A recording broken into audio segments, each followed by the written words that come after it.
Hello everyone, আজকে যাচ্ছি আমরা একটা জায়গায় ঘুরতে যেটা একদম ঝাড়খণ্ড আর ওয়েস্ট বেঙ্গলের বর্ডারের এরিয়াতে।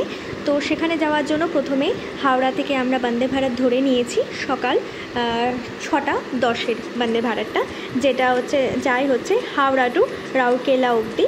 তো প্রথমে বন্দে ভারতে আমরা নামবো টাটানগরে। টাটানগর থেকে ওখানে যাব ঘাটশিলায়, একটা ট্রেন ধরে, যে কোনো একটা ট্রেনে, লোকাল ট্রেনে ধরলেই হয়ে যাবে। তারপর ঘাটশিলা থেকে আমরা যে রিসর্টে যাব সেটার দূরত্ব কিন্তু 1 ঘন্টার মতো। সেখানে অটো পাওয়া যায়, টোটো পাওয়া যায়, কিন্তু টোটোর থেকে আমি মনে করি অটোই বেস্ট। এই যে রাস্তার মধ্যে একটা গিরগিটি দেখলাম, গিরগিটিটা খুব ভালো লাগলো, একদম নতুনত্ব। আর এই যে আমরা অটো ধরে, সুন্দর পরিবেশ, আর এখানে সব মাটির ঘরগুলো না খুব সুন্দর ড্রয়িং করা। তো দেখতে দেখতে 1 ঘন্টা কাটিয়েও গেলাম আর আমরা রিসর্টে পৌঁছেও গেলাম। এই রিসর্টটা একটু পাহাড়ি এরিয়াতে, মানে পাহাড়টা কেটে রিসর্টটা বানানো। তো এই যে উঠলাম, হালকা মৃদু মৃদু রোদ দেখা যাচ্ছে, কিন্তু মেঘের কিন্তু হাতছানিও আছে, মানে প্রচুর মেঘ আছে, বৃষ্টি হবে। এই যে আমাদের টেন্ট, এই যে টেন্টে ঢুকছি, সামনে দুটো চেয়ার রাখা আছে দেখতে পাচ্ছ। আর এই যে রুমটা, ওপরটা পুরোটা একদম টেন্ট যেরকম হয় কাপড় দিয়ে ঘেরা, দুটো সিটিং প্লেস, একটা টেবিল, ওয়ার্ড্রপ, আর এই যে পুরোটা এসিও আছে কিন্তু, আর এসিটা কিন্তু বেশ স্ট্রং। আমি বাইরেরটাও কিছুটা দেখিয়ে নিচ্ছি। এই যে বাইরেটা কেমন লাগে দেখো, কত সুন্দর।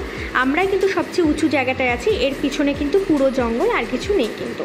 আর তোমাদের ওয়াশরুমটা দেখানো হয়নি, এই যে ওয়াশরুমটাও কিন্তু বেশ বড়। ওয়াশরুমটা হচ্ছে সিমেন্ট দিয়ে করা, বাদবাকিটা কিন্তু পুরোটা টেন্ট। আর দেখতে দেখতে বৃষ্টিও শুরু হয়ে গেছে। ব্যাস, ওই যে বৃষ্টি শুরু হলো, কন্টিনিউ হয়েই যাচ্ছে ঝিরিঝিরি। এমনি রুম সার্ভিসেরও ব্যবস্থা আছে, তোমরা যা খেতে চাইবে ওখানে কিন্তু তোমরা পৌঁছে দেবে। আর এখানে 3 বেলা খাওয়ার ইনক্লুড, তাই খাওয়ার জন্য আমি এখন যাচ্ছি যেখানে হচ্ছে আমাদের ডাইনিং প্লেসটা আছে ওইখানে। আর এই প্লেস থেকে এই পার্কিংটা দেখা যায়, আমরা এই রাস্তা দিয়েই ঢুকেছি। আর দেখো কত বড় ডাইনিং এরিয়া। এখানে কোনো পার্টি করলেও কিন্তু আরামসে করা যাবে, কেন অনেক বড় এরিয়া। আর তার সাথে কি সুন্দর দেখো, চারিদিকে বন। আমি কিন্তু ওইখানে দাঁড়িয়েই শ্যুটটা করছি যেখানে হলঘরটা আছে, এই জন্য আমি দেখাচ্ছি। এই যে এখানে কয়েকটা সিটিং প্লেস আছে, যাদের যাদের বুকিং আছে সেই অনুযায়ী সিটিং রাখা। আর এখন আমি খাবারের ওয়েট করছি। আমাদের খাবার বলা হয়েছিল একটা এগ কারি আর একটা ফিশ কারি, বিকজ আমার বর হচ্ছে ফিশ খায় না।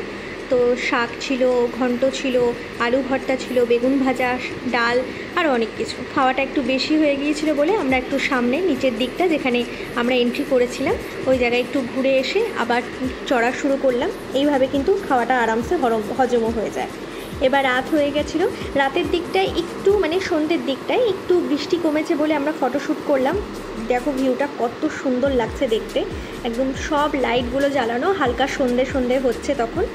আশেপাশেও প্রচুর লোক ছিল। আমরা এখানে ফ্রেঞ্চ ফ্রাই অর্ডার করে নিয়েছিলাম। আপাতত মোটামুটি সব খাবারই কিন্তু এখানে অ্যাভেলেবেল ছিল, আর সবাই রুম সার্ভিস। আমাদের কটেজটার নাম ভালোবাসার ঠিকানা। আর এই দেখো ওপরে একটা ছোট্ট কোনো ব্যাঙ ওপরে বসে আছে, কিভাবে গেল তাকে মানতে হবে। এবার আমরা, বৃষ্টিও পড়ছে, বাইরে একটু মশা ছিল, তাই আমরা ঘরেই আবার খাওয়ার অর্ডার করে নিলাম। এখানে অনেক কিছু অর্ডার করেছি, খাওয়ার মোটামুটি সবই ছিল। ওলট পালট বিছনা, আর এই যে টিভি দেখছি, আর এসিটা খুব স্ট্রং ছিল, আর খাওয়ার কিন্তু দারুণ ছিল। এটা ছিল একটা ফিশ কন্টিনেন্টাল ডিশ, আর এখানে প্রন আছে, প্রনটাও কিন্তু খুব ক্রিস্পি প্রন ছিল, খুব ভালো ছিল। তারপর এখানে আমরা একটা চিকেনের অর্ডার করেছিলাম, চিকেনটাও কিন্তু বেশ সুন্দর। ব্যাস, এই আমরা খেয়ে দেয়ে এখন আমরা একটু রেস্ট করছি। বৃষ্টি কিন্তু কন্টিনিউ হয়ে যাচ্ছে। রাতে আর কিছু অর্ডার করিনি, রাতে তারপর আমরা ঘুমিয়ে গেছি। যে সকাল হয়ে গেছে, সকালে ব্রেকফাস্টটাও কিন্তু ইনক্লুড। আমরা এখন একটু ব্রেকফাস্ট করতে যাচ্ছি, দেখি কী দেয়। প্রথমে লুচি, আলু ঘুগনি ছিল, মানে ঘুগনি ছিল, ডিম সিদ্ধ ছিল, আর হ্যাঁ জুসও দিয়েছিল। জুসের সাথে সাথে তুমি চাও নিতে পারো, চাওটাও কিন্তু কমপ্লিমেন্টারি। হ্যাঁ, এবার আমরা যাচ্ছি একটু সাইড ট্যুরে। আর দেখো সামনে একটু রোদ উঠেছে, খুব সুন্দর লাগছে।